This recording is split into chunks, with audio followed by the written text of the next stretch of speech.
بسم اللہ الرحمن الرحیم۔ السلام علیکم ورحمۃ اللہ وبرکاتہ۔ امام جلال الدین رومی رحمۃ اللہ تعالی علیہ ایک حکایت میں لکھتے ہیں کہ ایک شخص نے حضرت موسیٰ علیہ السلام سے درخواست کی کہ اسے چوپایوں اور پرندوں کی بولی سکھا دیں۔ آپ علیہ السلام نے اسے منع کیا کہ یہ بات خطرناک ہے، وہ اس سے باز رہے۔ اس نے اصرار کیا تو حضرت موسیٰ علیہ السلام نے اسے کتے اور مرغے کی بولی سکھا دی۔ صبح کے وقت اس کی خادمہ نے دسترخوان جھاڑا تو باسی روٹی کا ٹکڑا گرا۔ مرغ نے اس ٹکڑے کو اٹھا لیا۔ کتا مرغ کے پاس آیا اور اس سے کہا کہ اے مرغ، تو دانہ بھی چوگ سکتا ہے اور میں دانہ کھانے سے عاجز ہوں، لہٰذا یہ روٹی کا ٹکڑا مجھے دے دو۔ مرغ نے کتے سے کہا کہ چپ ہو جا، غم نہ کر، آقا کا گھوڑا کل مر جائے گا، تجھے اللہ پیٹ بھر کر کھانا کھلائے گا۔ مالک ان کی بولی سمجھ رہا تھا، اس نے گھوڑا فروخت کر دیا اور اپنے آپ کو نقصان سے بچا لیا۔ دوسرے دن بھی مرغ روٹی لے اڑا اور گھوڑا نہ مرا تو کتے نے مرغ سے شکایت کی کہ وہ جھوٹا ہے اور کتے کو بھوک سے دوچار کر دیا ہے۔ مرغ نے کتے کو تسلی دی کہ گھوڑا مرا تو ہے لیکن دوسرے گھر میں، فکر نہ کر، کل مالک کا کھچر مر جائے گا اور اسے صرف کتے ہی کھا سکیں گے۔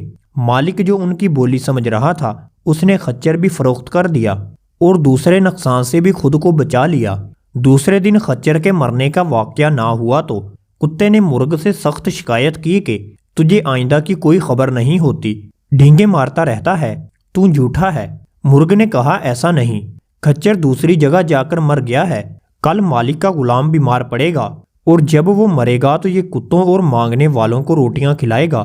مالک نے یہ سنا اور غلام فروخت کر دیا اور دل میں بہت خوش ہوا کہ اس نے کتے اور مرغے کی بولی سیکھ کر بڑی دنائی اور حکمت سے کام لیا اور کس طرح 3 نقصان اپنی دنائی سے ٹال دیے۔ تیسرے دن اس کتے نے مرغ سے شدید شکایت کی، اسے جھوٹا، فریبی اور دغاباز کہا۔ مرغ نے کہا میں اور میری قوم جھوٹ سے سخت دور ہیں، ہم صبح اذان دیتے ہیں تو لوگ نماز کے لیے اٹھتے ہیں، اگر بے وقت اذان دینے کی عادت ڈال لیں تو ہم ذبح کر دیے جاتے ہیں۔ وہ غلام بھی فوت ہو چکا ہے، ہمارے مالک نے اپنا مالی نقصان تو بچا لیا ہے مگر اپنی جان پر بوجھ لاد لیا ہے۔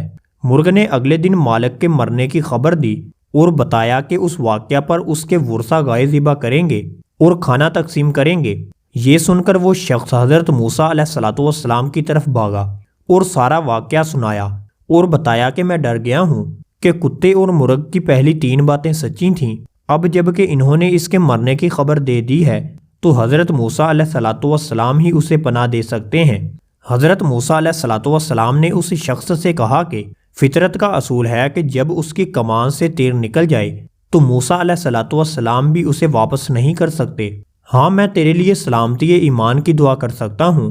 تیری طرف قضا نے 3 دفعہ نقصان کے لیے ہاتھ بڑھایا جو تو نے اپنی تدبیر سے لٹا دیا، اگر تو ایسا نہ کرتا تو قضا تیرے مالی نقصان سے پلٹ جاتی اور یہ بڑی مصیبت اس قدر جلدی تیرے سامنے نہ آ کھڑی ہوتی۔ اب اس سے راہ فرار نہیں ہے۔ چنانچہ وہ شخص اگلے دن مر گیا۔ دوستو، امید کرتے ہیں کہ آج کی ہماری ویڈیو آپ کو ضرور پسند آئی ہوگی۔ اگر ویڈیو پسند آئے تو لائک، شیئر اور کمنٹ میں اپنی رائے کا اظہار ضرور کریں۔ ساتھ ہی ہمارے چینل کو سبسکرائب کریں اور بیل آئیکن کے بٹن کو دبا دیں تاکہ اس طرح کی نئی آنے والی ویڈیو آپ تک بر وقت پہنچ سکے۔ جزاک اللہ۔ السلام علیکم ورحمۃ اللہ وبرکاتہ۔